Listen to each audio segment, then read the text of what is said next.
Hello, మా video నచ్చిందా? వెంటనే లైక్ అండ్ కామెంట్ చేయండి. ఇంకా మా Andhra Vilas movie news channel కు సబ్స్క్రైబ్ చేసి నూతన వీడియోల కోసం బెల్ ఐకాన్ ను క్లిక్ చేయండి. బ్రహ్మముడి సీరియల్ అక్టోబర్ 10 ఎపిసోడ్ ఉత్కంఠగా సాగింది. ఇంట్లో గొడవలు శృతిమించడంతో కావ్య పుట్టింటికి వెళ్ళిపోయింది. రాజ్పై నిందలు రుద్రాని కుట్రలు అప్పుకు కళ్యాణ్ బ్లాక్మెయిల్ చేయడంతో కథ మరింత ఆసక్తికరంగా మారింది.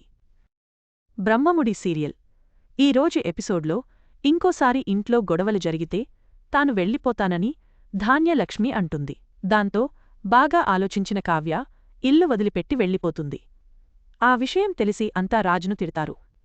కాని రుద్రాణి మాత్రం ధాన్యలక్ష్మిని నిందిస్తుంది. మరోవైపు రాజ్దే తప్పని అప్పు అంటుంది. కావ్య బాధపడుతూ వెళ్ళిపోతుంది. ఏది జరగాలని కోరుకున్నానో కరెక్ట్గా అదే జరిగింది.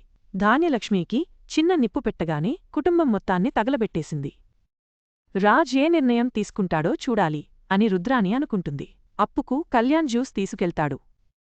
కావ్యను ధాన్యలక్ష్మి అన్న మాటల గురించి కోపంగా అడుగుతుంది అప్పు. కావ్యను అంటదేంటి?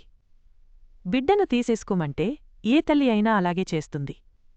ఇంకా చెప్పాలంటే నిజం చెప్పకుండా తప్పు చేస్తుంది బావగారు.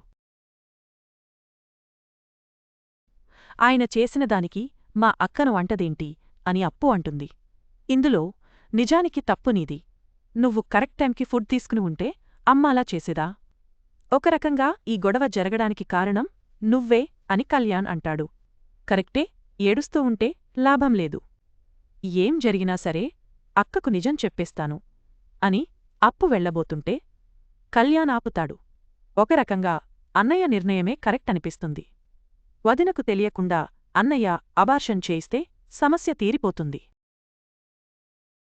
అప్పటివరకు నువ్వు ధైర్యంగా ఉండు అని కళ్యాణ్ అంటాడు. మనమంతా ఉండగా వదినకు ఏం జరగదు.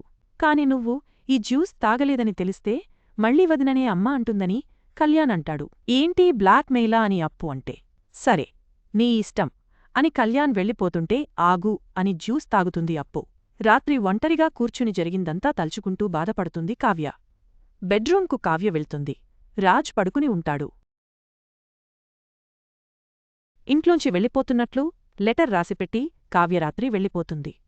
మరుసటి రోజు ఉదయం పని మనిషి కావ్య రూమ్ ఊడుస్తుంది. కిందపడిన లెటర్ హాల్లో పడుతుంది. ఆ లెటర్ అపర్ణ చదువుతుంది. ఇలాంటి రోజు వస్తుందనుకోలేదు. రోజురోజు గొడవలు వస్తున్నాయి. దానికి కారణం ఒక రకంగా మనిద్దరమే. మనిద్దరం ఒక నిర్ణయానికి రావాలి. మీరు చెప్పినదానికి నేను చెప్పినదానికి మీరు ఇద్దరం సిద్ధంగా లేము. నేను తప్పుకోవడమే ఈ సమస్యకు పరిష్కారం ఒక్కటే కనిపిస్తుంది. అందుకే ఇంట్లోంచి వెళ్ళిపోతున్నాను. నా కడుపులో బిడ్డను కాపాడుకోడానికి ఇదే మంచిదనిపిస్తుంది అని లెటర్లో కావ్య రాసింది చదివి అపర్ణ షాక్ అవుతుంది. ఏంటది అంటూ ఇందిరాదేవి వచ్చి చదువుతుంది. ఏంటే కావ్య ఇంట్లోంచి వెళ్ళిపోయిందా అని అంటుంది. దాంతో అంత షాక్ అవుతారు. రుద్రాణి లెటర్ తీసుకుని చదువుతుంది. రాజ్ అంటూ అపర్ణ గట్టిగా అరుస్తుంది. నిద్రలోనుంచి రాజ్ లేచి వస్తాడు. నువ్వు చేసిన నిర్వాకం వల్ల కావ్య ఇంట్లోంచి వెళ్ళిపోయింది. కేవలం కారణం నువ్వే అని అపర్ణ నిందిస్తుంది.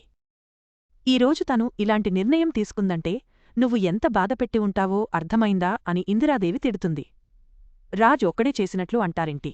ధాన్యలక్ష్మి అన్న మాటలకు కూడా హర్టై వెళ్ళి ఉండొచ్చుగా అని రుద్రాణి అంటుంది. నేను వెళ్తానన్న కాని కావ్యను వెళ్ళిపో అనలేదుగా అని ధాన్యమంటుంది. నీ గొడవకు అదే అర్థం వస్తుంది అని ఇందిరాదేవి అంటుంది. కావ్య చెప్పినట్లు రాజ్ విని ఉండుంటే వెళ్లాలిన అవసరం వచ్చేదా అని ధాన్యలక్ష్మి అంటుంది. ధాన్యం చెప్పింది నిజమే. వీడే విని ఉంటే ఇలా జరిగేదా అని అపర్ణ అంటే, నా మాట విని ఉంటే వెళ్లాల్సిన పరిస్థితి వచ్చేదా అని రాజ్ అంటాడు. పళ్ళు రాలగొడతాను అని అపర్ణ తిడుతుంది. గొడవపడి లాభం లేదు. కావ్యకు మొండితనం ఎక్కువ. ఏదైనా అఘాయిత్యం చేసుకుంటే అని రుద్రాణి ఇంకా భయపెడుతుంది. ఒకవేళ అదే జరిగితే రాజ్ మాత్రమే కాదు, మన కుటుంబమంతా జైలుకు వెళ్లాల్సిందే అని రుద్రాణి అంటుంది. దాంతో రుద్రాణిని సుభాష్ తిడతాడు. రాజ్ కారణం చెబితే కావ్య ఉండేదేమో అని రుద్రాణి అంటుంది. చివరికి నువ్వు సాధించేది ఏంటి? ఒంటరితనం తప్పా అని ప్రకాశం అంటాడు. నిజం చెప్పిన జరిగేది అదే బాబాయ్ అని రాజ్ అనుకుంటాడు. కావ్య కనిపించడం లేదని పోలీస్ కంప్లైంట్ ఇద్దామని రుద్రాణి అంటుంది. దాంతో చెల్లి రుద్రాణిని తిట్టినా సుభాష్ పుట్టింటికి వెళ్ళి ఉంటుంది.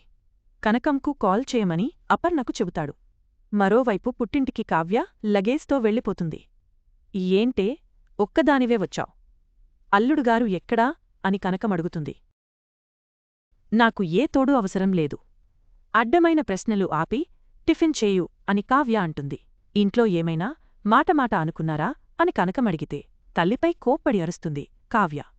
రాజు వచ్చి అత్తింటికి రమ్మని అడిగితే నిర్ణయమైనా మార్చుకోండి, కారణమైన చెప్పండి అని కావ్య తెగేసి చెబుతుంది. అక్కడితో నేటి బ్రహ్మముడి సీరియల్ ఎపిసోడ్ ముగుస్తుంది.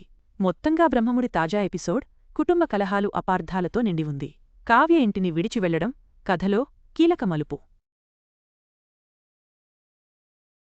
రాబోయే ఎపిసోడ్లో ఏమి జరుగుతుందో చూడాలి. ఇది ప్రేక్షకులలో ఉత్కంఠను పెంచింది.